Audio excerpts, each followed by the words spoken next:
تو یہ قبر پہ اذان کہاں تعلیم فرمائی ہے؟ پھر وہ کہیں گے ہیں او کرن گے ہیں، ان کو دیو نا اذان. الفاظ ہیں سنتن حسنتن، بدعت حسنہ نہیں ہے، سنت حسنہ ہے. اور وہ حدیث پوری بیان کریں تو آپ کا مسئلہ بھی حل ہو جائے گا. کہیں گے جی حضرت عمر نے تراویح کی جماعت شروع کروائی تو اس میں کہا کتنی اچھی بدعت ہے. حضرت عمر نے کون سی بدعت کی تھی اس میں؟ اچھی بدعت کی رٹ لگانا چھوڑ دیں. مرزا جیلمی نے ایک کلپ اپلوڈ کیا ہے جس میں مغالطات اور دھوکہ دہی سے کام لیا ہے.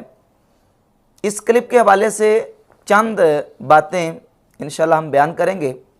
سب سے پہلے بنیادی طور پر یہ سمجھیں کہ بدعت سے متعلقہ جتنی روایات اور احادیث آئی ہیں، اگر بدعت کی تقسیم نہ کی جائے تو ان روایات اور احادیث کے درمیان تطبیق نہیں ہو سکتی.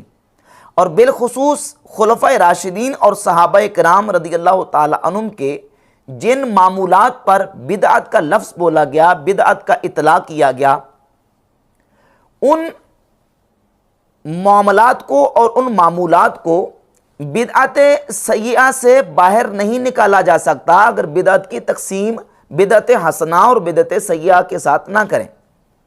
ان میں سے ایک روایت صحیح بخاری میں 2010 نمبر ہے.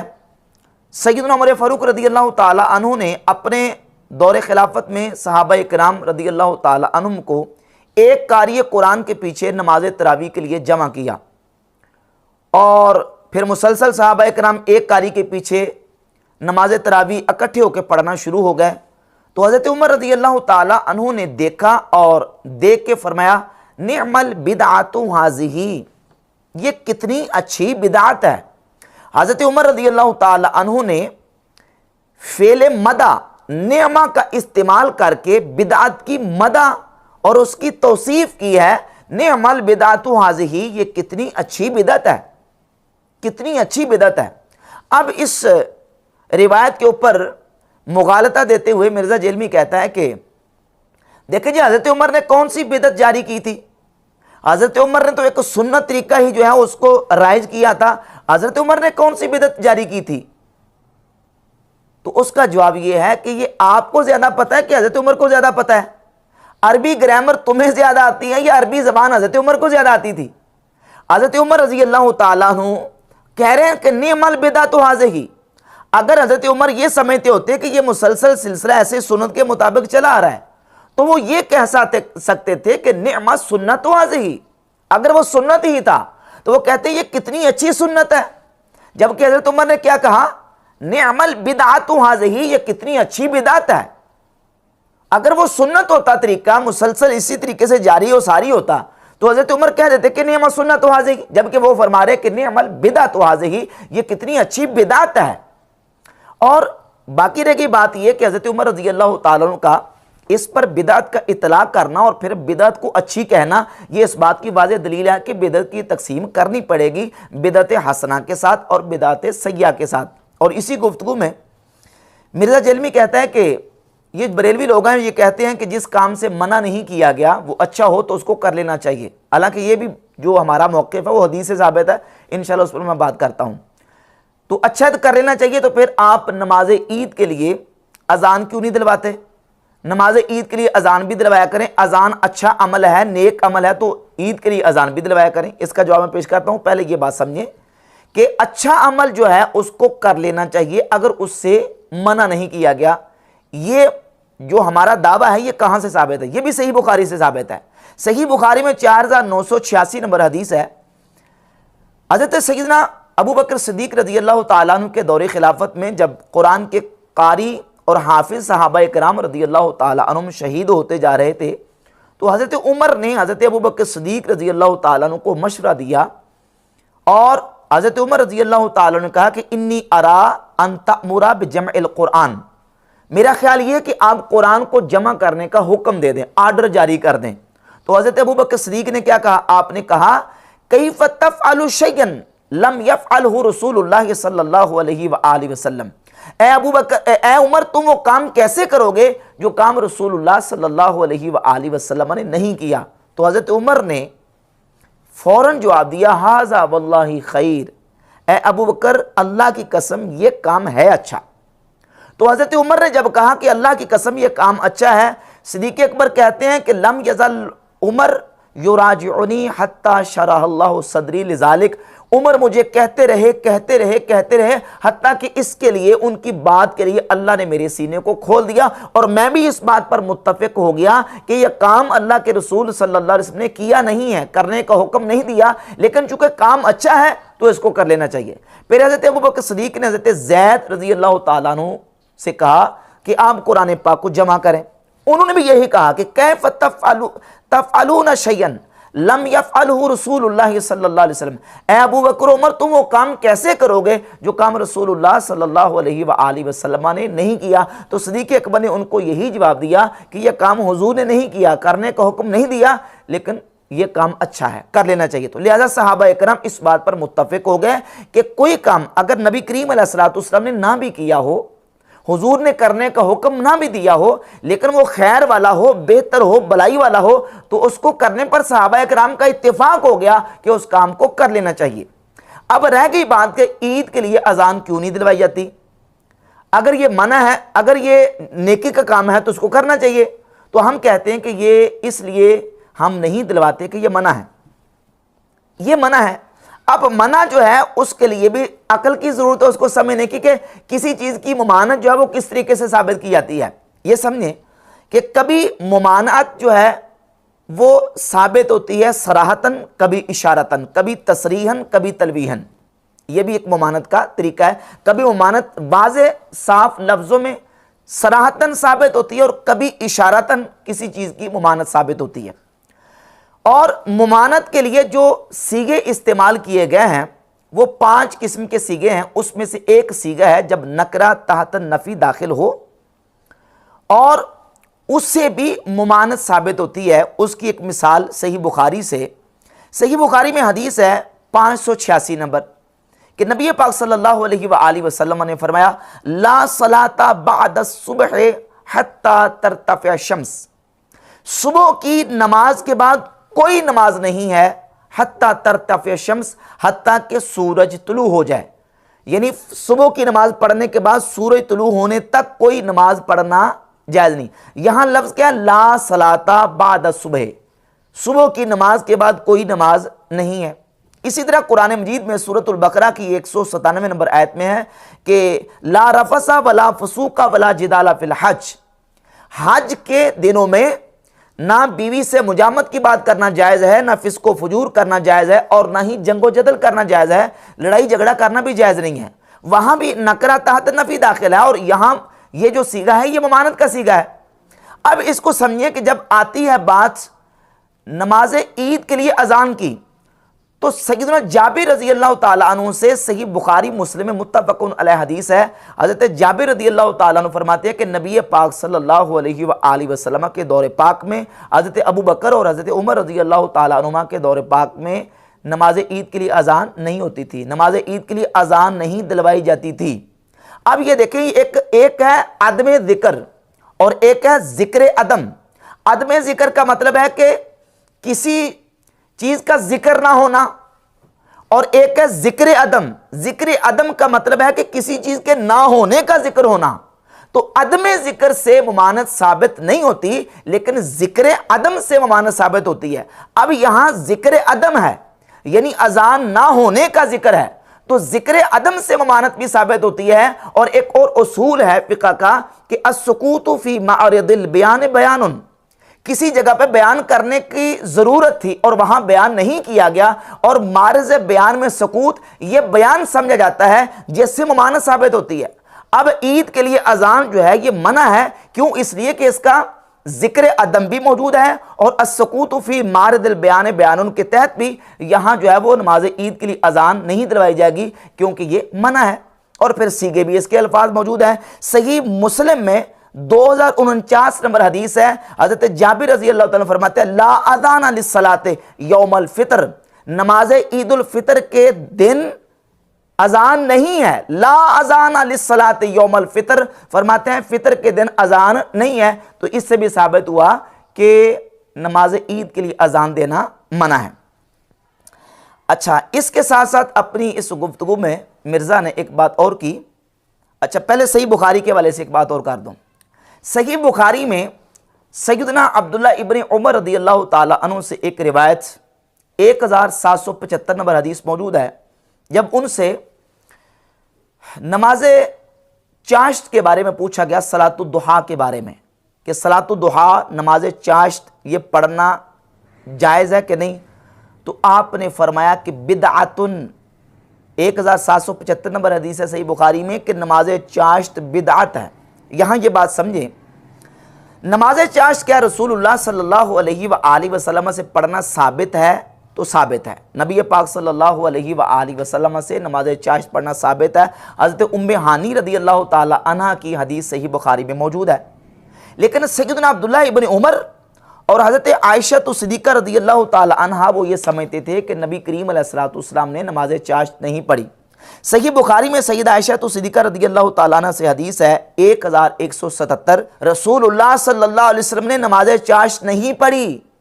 وَإِنِّي لَأُسَبِّحُهَا، لیکن میں پڑھتی ہوں. حضور نے نہیں پڑھی، میں نے حضور کو پڑھتے نہیں دیکھا، لیکن میں پڑھتی ہوں. یہ حضرت عائشہ صدیقہ رضی اللہ تعالیٰ عنہ کا موقف ہے نماز چاشت کے بارے میں. اور جب حضرت عبداللہ بن عمر سے پوچھا گیا، 1775 نمبر حدیث ہے، وہ کہتے ہیں بدعتن، یہ بدعت ہے. اب سوال یہ پیدا ہوتا ہے کہ یہ بدعت ہے تو کون سی بدعت ہے؟ حضرت عبداللہ بن عمر اس کو بدعت قرار دیتے ہیں، تو یہ کون سی بدعت ہے؟ امام ابن حجر اسقلانی نے فتح الباری شرح صحیح بخاری میں جلد نمبر 3 کے صفحہ نمبر 67 پر روایت نمبر 1176 کے تحت 2 حدیثیں صحیح سند کے ساتھ ذکر کی ہیں. لکھتے ہیں کہ عبداللہ بن عمر رضی اللہ تعالیٰ کے بارے میں لکھتے ہیں وَقَدْ جَاءَ عَنْهُ الْجَزْمُ بِقَوْنِهَا مُحْدَثَةً. عبداللہ بن عمر کے بارے میں جزمن یہ بات آئی ہے کہ وہ نماز چاشت کو محدثہ یعنی نئی ایک پیدا کردہ چیز سمجھتے تھے، اس کو بدعت سمجھتے تھے. فروا سعید بن منصور بِإِسْنَادٍ صحیح عن مجاہد عن ابن عمر انہ قال. مجاہد نے عبداللہ بن عمر رضی اللہ تعالیٰ عنہ سے روایت کی اور اس کو امام سعید بن منصور نے صحیح سند کے ساتھ ذکر کیا کہ وہ کہتے ہیں انہا محدثۃ، نماز چاشت محدث ہے یعنی نہیں پیدا کردہ ہے. وَإِنَّهَا لَمِنْ أَحْسَنِ مَا أَحْدَثُوا، اور لوگوں نے جو نئے کام کیے ہیں ان میں سے یہ بہترین نیا کام ہے جو لوگوں نے جاری کیا ہے.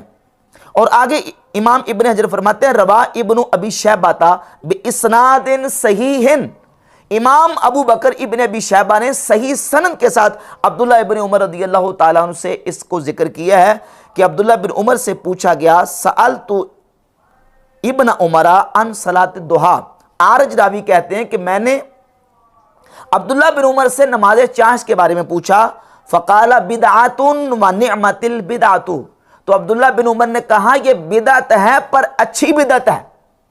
حضرت فاروق اعظم مسلسل نماز تراویح کو جماعت کے ساتھ پڑھنے کو کہتے ہیں نعم البدعۃ ھذہ، یہ کتنی اچھی بدعت ہے، صحیح بخاری 2010. اور عبداللہ بن عمر کہتے ہیں نماز چاشت اس کے بارے میں کہتے ہیں بدعۃ ونعمت البدعۃ، یہ بدعت ہے پر اچھی بدعت ہے. یہ عبداللہ بن عمر رضی اللہ تعالیٰ عنہ کا موقف امام ابن حجر نے امام ابو بکر ابن ابی شیبہ کی کتاب المصنف لابن ابی شیبہ سے ذکر کر دیا. تو اب صحابہ کرام رضی اللہ تعالیٰ عنہم نے مختلف معمولات پر بدعت کا اطلاق کیا.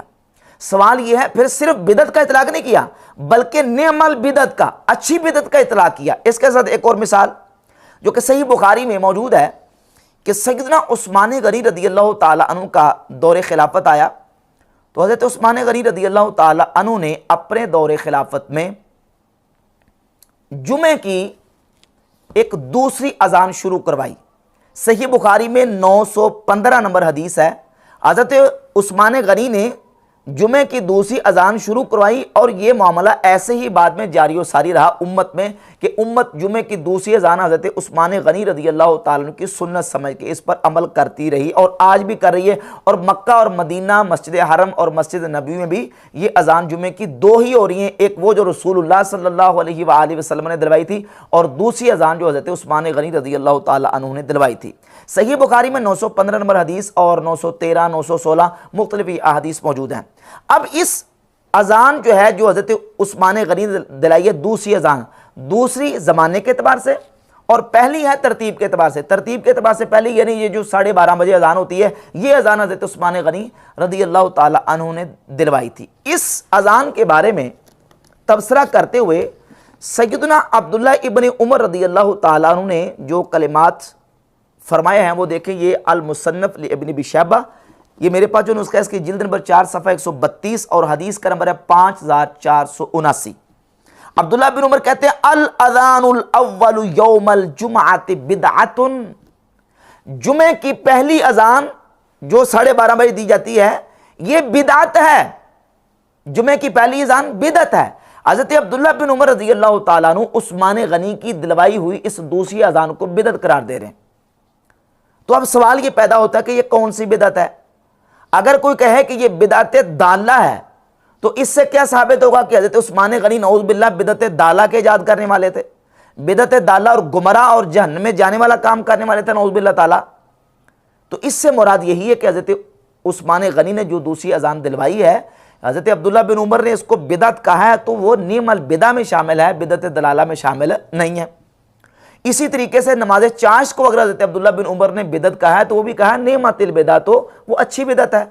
اب حضرت عمر فاروق رضی اللہ تعالیٰ عنہ نے نماز تراویح مسلسل پورا مہینہ جماعت کے ساتھ ادا کرنے کو ایک قاری کے پیچھے جو اگر نعم البدع تو حاضی کہا ہے تو وہ بھی کون سی ہے؟ اچھی بدعت۔ تو لا محالہ بدعت کی تقسیم کرنی پڑے گی بدعت حسنہ اور بدعت سیئہ۔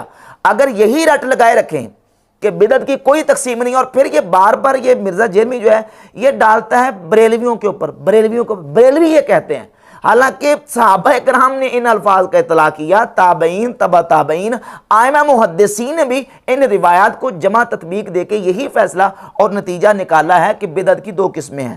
حضرت امام شافعی رحمۃ اللہ کو جو قول ہے وہ حدیث کی اور شروحات کی بہت ساری کتابوں میں موجود ہے کہ حضرت امام شافعی رحمۃ اللہ علیہ فرماتے ہیں کہ بدعت کی دو قسمیں ہیں۔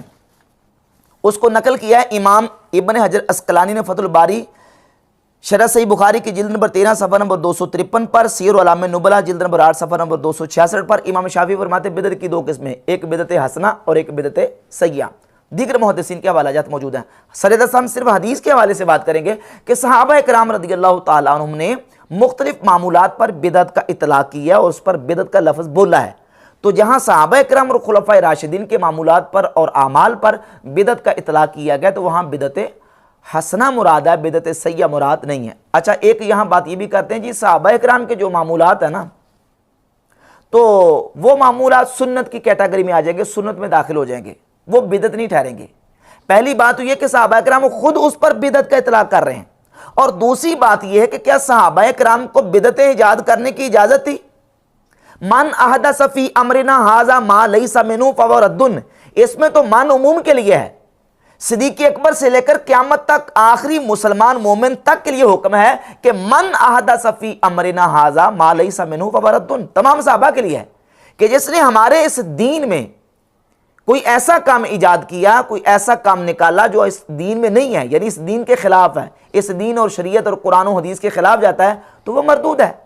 اس میں تو سارے لوگوں کے لیے حکم نبی کریم علیہ الصلوۃ والسلام نے بیان کر دیا۔ کیا صحابہ کرام اگر کوئی بدعت کا طریقہ ایجاد کریں گے تو وہ جائز ہوگا یا ان کو بدعت طریقہ کرنے کی اجازت تھی؟ ہرگز نہیں۔ جہاں صحابہ کرام نے کسی لفظ پر، کسی کام پر بدعت کا اطلاق کیا ہے تو اس سے مراد بدعت حسنہ ہے، بدعت سیئہ مراد نہیں ہے۔ اچھا، اس کے علاوہ رہ گئی بات صحیح مسلم کی 2351 نمبر حدیث کی، جس کو بار بار مرزا نے کئی اپنے اور بیانات میں بھی ڈسکس کیا اور کہتا ہے یہ جو پوری حدیث نہیں بیان کرتے، آدھی حدیث بیان کرتے ہیں، اور وہ 2351 نمبر صحیح مسلم کی حدیث یہ ہے کہ نبی پاک صلی اللہ علیہ وآلہ وسلم نے صحابہ کرام رضی اللہ تعالی عنہم کو ایک موقع پر صدقہ کرنے کی ترغیب ارشاد فرمائی۔ تو ایک شخص نبی پاک صلی اللہ علیہ وآلہ وسلم کی بارگاہ اقدس میں صدقے کا مال لے کر آئے، اور بہت زیادہ صدقے کا مال حضور علیہ الصلوۃ والسلام کی بارگاہ میں اس صحابی نے پیش کیا اور پہل کی لانے میں۔ تو نبی پاک صلی اللہ علیہ وآلہ وسلم نے اس موقع پر ارشاد فرمایا، من سن فی الاسلام سنتا حسنتا فلہ اجرہا واجر من عمل بها من غیر ان ینقص من اجورہم شیء، جس نے اسلام میں کسی اچھے طریقے کو ایجاد کیا تو اس کے لیے اس کا اجر ہے، اور قیامت تک جتنے لوگ اس اچھے طریقے پر عمل کریں گے ان تمام لوگوں کے عمل کا ثواب بھی اس کو ملے گا اور ان کے ثواب میں کچھ کمی نہ کی جائے گی۔ ومن سن فی الاسلام سنتن سیئتن کان علیہ وزرہا، جس نے اسلام میں کسی برے طریقے کو ایجاد کیا تو اس پر اس کا گناہ ہوگا، اور جتنے لوگ قیامت تک اس پر عمل کریں گے ان کو گناہ بھی ہوگا، اور ان تمام کا گناہ اس برا طریقہ ایجاد کرنے والے کے کھاتے میں ڈالا جائے گا۔ یہ حدیث ہے، یہ پوری حدیث ہے۔ اب یہ کہتے ہیں یہ جو آدھی حدیث بیان کرتے ہیں، صرف من سنہ فی الاسلام سنتن حسنتن کا لفظ بولتے ہیں اور پچھلا اس کا واقعہ بیان نہیں کرتے، حالانکہ اس میں پیچھے واقعہ یہ ہے کہ نبی کریم علیہ الصلوۃ والسلام کی بارگاہ اقدس میں صحابی نے صدقے کا مال جمع کروانے میں پہل کی تھی، تو لہٰذا وہاں کسی صحابی نے کوئی جو نا وہ بدعت طریقہ ایجاد نہیں کیا تھا، اچھی بدعت ایجاد نہیں کی تھی۔ تو اس کا جواب یہ ہے کہ دیکھیں، ایک ہوتا ہے واقعہ خاص اور حکم عام، اور اصول یہ ہے کہ انما العبرۃ بعموم الالفاظ لا بخصوص السبب لا بخصوص الواقعہ۔ حکم جو ہے وہ اعتبار ہوتا ہے عمومی الفاظ کا، نہ کہ خاص واقعے کا اور نہ خاص سبب کا۔ بعض اوقات نبی پاک صلی اللہ علیہ وآلہ وسلم ایک خاص موقع پر ایک شریعت کا عام حکم بیان کر دیتے ہیں، اور اس عام حکم کو دیکھا جاتا ہے، اس خاص واقعے کو صرف جو نا وہ بیس بنیاد بنا کے اس حکم کی عمومیت سے انکار نہیں کیا جا سکتا۔ اس کی دلیل اس حدیث کے اندر موجود ہے۔ اگر کسی صحابی نے اچھی بدعت وہاں ایجاد نہیں کی تھی تو کیا وہاں کسی نے کوئی برا طریقہ ایجاد کیا تھا؟ نہیں۔ تو پھر نبی کریم علیہ الصلوۃ والسلام نے یہ جو لفظ ارشاد فرمایا ہے کہ من سن فی الاسلام سنتن سیئتن کان علیہ وزرہا، جس نے اسلام میں کسی برے طریقے کو ایجاد کیا اس پر اس کا گناہ ہوگا۔ صحابی نے وہاں کوئی برا طریقہ ایجاد کیا تھا؟ نہیں۔ جب کسی صحابی نے اس مقام پہ کوئی برا طریقہ ایجاد نہیں کیا تو نبی کریم علیہ الصلوۃ والسلام نے یہ جو اس موقع پر فرمایا ہے، یہ اس بات کی واضح بیان دلیل ہے کہ نبی پاک علیہ الصلوۃ والسلام نے اس خاص موقع پر ایک شریعت کا عمومی قاعدہ اور ضابطہ بیان فرما دیا کہ جس نے اچھا طریقہ ایجاد کیا اس کو اس کا ثواب ملے گا، اور جس نے برا طریقہ ایجاد کیا اس پر اس کا گناہ ہوگا۔ اور یہاں یہ بات بھی یاد رہے کہ یہاں جو لفظ ہے وہ ہے سنہ، من سن فی الاسلام سنتن حسنتن، اور یہ جو سنہ یا سنو ہے اس کا معنی لغت عرب اور صحیح بخاری مسلم کی احادیث طیبات کے مطابق سمجھنے کی ضرورت ہے۔ سنہ بمعنی اوجدہ، احدثا اور ابتدا، یعنی سنہ کا معنی ہے جس نے کسی کام کو پیدا کیا، جس نے کسی کام کو ایجاد کیا، اور جس نے کسی کام کی ابتدا کی۔ سنہ ابتدا کرنے کے، ایجاد کرنے کے اور پیدا کرنے کے معنی میں آتا ہے۔ سنہ کی مثال صحیح بخاری سے سنیں، 3385 نمبر حدیث ہے۔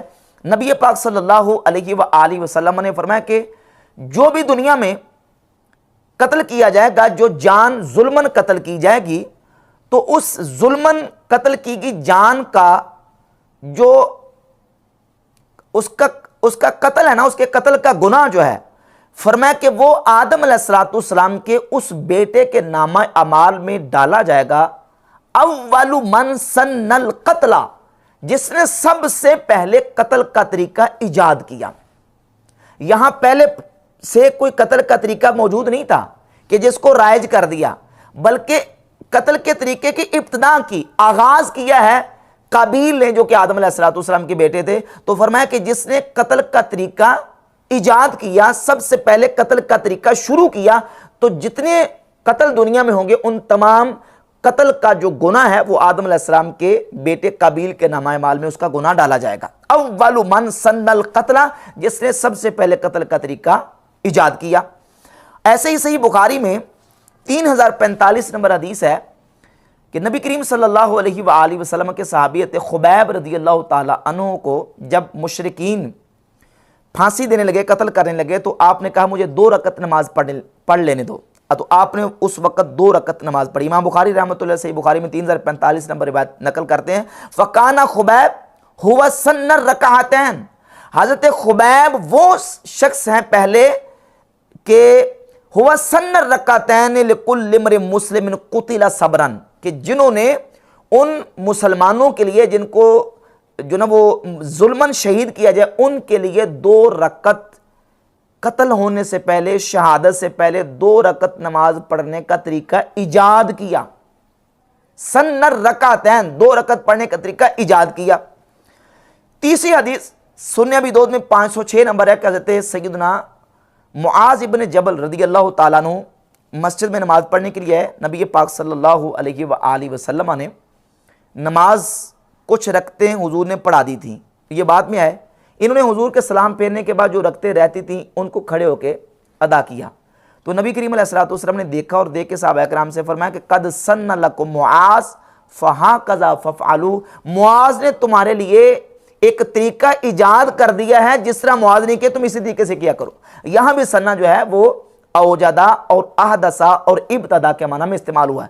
تو اب صحیح بخاری کی 2351 نمبر جو حدیث ہے اس کو دیکھیں. اس میں لفظ عمومی قاعدہ ضابطہ ہے من سن فی الاسلام میں سنتن حسنتن، جس نے اسلام میں کوئی اچھا طریقہ ایجاد کیا تو اس کے لیے اس کا اجر ہے، ثواب ہے. ومن سن فی الاسلام سنتن سیئتن، اور جس نے کوئی برا طریقہ ایجاد کیا کان علیہ وزرھا، اس پر اس کا گناہ ہے. یہاں لفظ جو استعمال ہوا ہے من سن فی الاسلام سنتن حسنتن، سنتن حسنتن، یہاں سنت سے مراد سنت نبوی نہیں ہے، یہاں سنت سے مراد طریقہ ہے. اور یہاں مرزا کہتا ہے کہ وہ جو سنت حسنہ ہے بدعت حسنہ نہیں ہے. تو سنت حسنہ کا کیا معنی لیں گے؟ سنت رسول مراد لیں گے؟ کیا نعوذ باللہ یہاں سنت رسول مراد ہے؟ کیا حضور کی سنت اچھی بھی ہوتی ہے اور بری بھی ہوتی ہے؟ نعوذ باللہ. وہاں تو لفظ ہے من سن فی الاسلام سنتن حسنہ و سنتن سیئہ، جس نے اسلام میں کوئی اچھا طریقہ ایجاد کیا یا اسلام میں کوئی برا طریقہ ایجاد کیا. سنتن حسنہ سنتن سیئہ. اگر سنت رسول یہاں مراد لیں نعوذ باللہ، تو کیا رسول اللہ کی کچھ سنتیں اچھی ہیں اور کچھ بری ہیں؟ نعوذ باللہ تعالیٰ. یہ مراد ہی نہیں ہے، مراد یہاں مطلقاً طریقہ ہے. تو جو بھی طریقہ اچھا ہوگا وہ اچھا نیا طریقہ ایجاد کریں گے تو وہ بدعت حسنہ میں آئے گا، اور برا نیا طریقہ ایجاد کریں گے تو وہ بدعت سیئہ میں آئے گا. اسی حدیث کی بنیاد پر شارح صحیح مسلم امام نووی، جو کہ بہت بڑے عظیم المرتبت امام اور محدث ہیں، اور صحیح بخاری کی ان کی جو شرح ہے وہ عظیم الشان شرح ہے، اسی حدیث کی شرح کرتے ہوئے امام نووی رحمۃ اللہ علیہ اس حدیث کو مخصص قرار دیتے ہیں. کہتے ہیں یہ حدیث مخصص ہے اس حدیث کی جو سنن ابی داؤد میں موجود ہے کہ ان کل محدثۃ بدعہ، کہ ہر محدث بدعت ہے، یعنی ہر نیا کام بدعت ہے. وکل بدعت ضلالہ، اور ہر بدعت گمراہی ہے. وہ کہتے ہیں وفی ھذا الحدیث تخصیص قولہ صلی اللہ علیہ وآلہ وسلم ان کل محدثۃ بدعہ وکل بدعت ضلالہ المراد بہ المحدثات الباطلہ والبدع المذمومہ. حدیث کل محدثۃ بدعہ وہ عام ہے، اور من سن فی الاسلام سنتن حسنتن یہ مخصص ہے اس حدیث کی. اس حدیث نے اس حدیث کی تخصیص کر دی کہ جو کہا گیا کہ ہر بدعت گمراہی ہے، تو کہتے ہیں مراد المراد بہ المحدثات الباطلہ والبدع المذمومہ، مراد وہ نئے کام ہے جو باطل اور مذموم ہیں، اچھے نئے کام اس پہ مراد نہیں ہے، کیونکہ اچھے نئے کاموں کو من سن فی الاسلام سنتن حسنہ والی حدیث نے نکال دیا ہے، وہ اس سے نکل گئے. یہ امام نووی رحمۃ اللہ علیہ نے اس حدیث کی شرح بیان کی ہے، اور اسی بنیاد پر اس تقسیم کو سامنے رکھ کر صحابہ اکرام اور خلفائے راشدین رضی اللہ تعالی عنہم کے جن معمولات پر اور جن اعمال پر بدعت کا لفظ بولا گیا، تو اس میں ہم یہی کہیں گے کہ وہاں بدعت سے مراد بدعت حسنہ ہے، اور اچھا نیا کام ہے جو صحابہ کرام نے جو ہے وہ ایجاد کیا یا پیدا کیا ہے، وہ نیا برا کام نہیں ہے. پھر جہاں تک بات ہے حضرت عثمان غنی رضی اللہ تعالیٰ عنہ کے اذان دلوانے کی، اس کو حضرت عبداللہ بن عمر رضی اللہ تعالیٰ عنہ نے کہا کہ یہ بدعت ہے. اب وہ کون سی بدعت ہے؟ بدعت حسنہ. جہاں تک بات ہے مرزا نے کہا کہ یہ جو اذان ہے یہ مقام زورہ پر مسجد سے باہر دلوائی جاتی تھی، تو ساری اذانیں مسجد سے باہر ہوتی تھی. نبی کریم علیہ الصلوۃ والسلام کے مبارک زمانے میں، خلفائے راشدین کے زمانے میں ساری اذانیں ہی مسجد سے باہر ہوتی تھی. بلکہ سنن ابی داؤد میں 519 نمبر حدیث ہے، اس کے اوپر امام ابو داؤد نے باب یہ قائم کیا ہے، باب الاذان فوق المنارہ، منارے کے اوپر اذان دینے کا بیان. اور اس میں ایک حدیث لے کے ہے کہ حضرت بلال حبشی رضی اللہ تعالیٰ عنہ مدینہ شریف میں مسجد نبی کے قریب ایک مکان تھا، اس مکان کی چھت پہ چڑھ جاتے تھے اور فجر کی اذان اس مکان کی چھت پہ چڑھ کے پڑھا کرتے تھے، اور یہ دعا پہلے پڑھا کرتے تھے، اللہم انی احمدک استعینک علی قریش ان یقیموا دینک، یہ دعا پڑھا کرتے تھے، اور اس مکان کی چھت پر حضرت بلال حبشی فجر کی اذان پڑھا کرتے تھے۔ اب فجر کی اذان حضرت بلال رضی اللہ تعالیٰ عنہ اذان جو نا وہ مکان کی چھت پہ پڑھتے تھے، تو اس سے یہ ثابت ہوا کہ اذان جو ہے وہ مسجد سے باہر ہوتی تھی۔ اور سنن ابن ماجہ میں 1135 نمبر حدیث ہے جس کو البانی نے صحیح کہا ہے، وہ یہ ہے کہ حضرت عثمان غنی رضی اللہ تعالیٰ عنہ نے جب مقام زورہ پر اذان دلوائی ہے، وہ مقام زورہ کیا تھا؟ وہ بھی ایک مکان تھا، وہ بازار میں ایک مکان تھا جس مکان کی چھت پہ مؤذن چڑھ کے تو اذان دلواتا تھا۔ اچھا، یہاں یہ بات بھی سمجھیں کہ جب حضرت عثمان غنی رضی اللہ تعالیٰ عنہ نے یہ اذان کا جو سلسلہ ہے اس کو جاری کیا، بعد میں پھر حضرت علی رضی اللہ تعالیٰ عنہ کے دور میں بھی کسی نے انکار نہیں کیا، اور یہ مسلسل سلسلہ چلتا رہا۔ امام بخاری رحمۃ اللہ بھی نقل کرتے صحیح بخاری میں کہ پھر مسلمانوں میں ایسے ہی رہا، اور آج تک بحمد تعالیٰ یہ سلسلہ ایسے ہی ہے۔ مکہ شریف میں، مدینہ شریف میں اور پوری دنیا میں مسلمان جو ہے وہ دوسری اذان دلواتے ہیں۔ کس بنیاد پر؟ اس بنیاد پر کہ دوسری اذان دلوانا یہ حضرت عثمان غنی خلیفہ راشد کی سنت ہے، اس سنت کی پیروی میں ساری امت مسلمہ اس پر عمل کرتی ہے، سوائے چند وہابیوں کے۔ وہابی اس کو چھوڑ چکے، کہتے ہیں یہ بدعت ہے، اور باقاعدہ ان کی کتابوں میں یہ لکھا ہوا ہے، فتاوی اہل حدیث میرے پاس موجود ہے، اس میں بھی لکھا ہوا ہے کہ حضرت عثمان غنی رضی اللہ تعالیٰ عنہ کی جو اذان ہے دوسری، یہ بدعت ہے، اس کو بدعت قرار دیتے ہیں۔ اور ظاہر ان کے ہاں بدعت کی تقسیم نہیں ہے، نہ بدعت حسنہ نہ بدعت سیئہ، تو وہ اس کو بدعت سیئہ کے کھاتے میں ہی ڈالتے ہیں۔ تو حضرت عثمان رضی اللہ تعالیٰ کے دور میں بھی اذان مسجد سے باہر ہوتی تھی، اور سنت بھی یہی ہے کہ اذان جو ہے وہ شرعی مسجد جو ہے اس کے باہر ہو۔ اور اس سے آگے جو بات ہے وہ یہ ہے کہ جہاں تک بات ہے حضرت عثمان رضی اللہ تعالیٰ عنہ کے اس اذان کو شروع کروانے کے سبب کی، تو یہ یاد رکھیں کہ بعض اوقات جس سبب سے کسی کام کو شروع کروایا جاتا ہے، اگرچہ وہ سبب باقی نہ بھی رہے، تو تب بھی جب ہمارے لیے ایک سنت قائم ہوگی تو ہم اس سنت کی پیروی کریں گے، چاہے اس کی سبب اور وجہ باقی نہ رہے۔ مثال کے طور پر نبی پاک صلی اللہ علیہ وآلہ وسلم نے شروع میں صحابہ اکرام رضی اللہ تعالی عنہم کو حکم دیا، جب مدینہ سے صحابہ اکرام مکہ شریف آتے تو کہا کہ بیت اللہ کا طواف کرتے وقت تم نے رمل کرنا ہے۔ رمل کا مطلب ہے یعنی اکڑ کے چلنا ہے، پہلے 3 چکروں میں اکڑ کے چلنا ہے۔ اکڑ کے چلنے کا حکم کیوں دیا گیا؟ اس کی وجہ، سبب اور علت کیا تھا؟ وہ یہ تھا کہ مشرکین مکہ یہ سمجھتے تھے کہ مدینہ والے بیمار اور کمزور ہوتے ہیں، وہ جو وہاں سے لوگ آتے ہیں وہ بڑے کمزور اور بیمار ہوتے ہیں، تو ان لوگوں کو دکھانے کے لیے اور یہ بات بالکل واضح کرنے کے لیے کہ مدینہ شریف سے آنے والے لوگ ماڑے اور کمزور نہیں ہیں، بلکہ وہ ان کو حکم دیا گیا کہ تم نے پہلوانوں کی طرح عمل کرنا ہے۔ اب اس وقت تو مشرکین کو دکھانے کے لیے یہ عمل کیا گیا۔ آج اگر مسلمان یہ عمل رمل والا کرتے ہیں تو کیا اس وجہ سے کرتے ہیں؟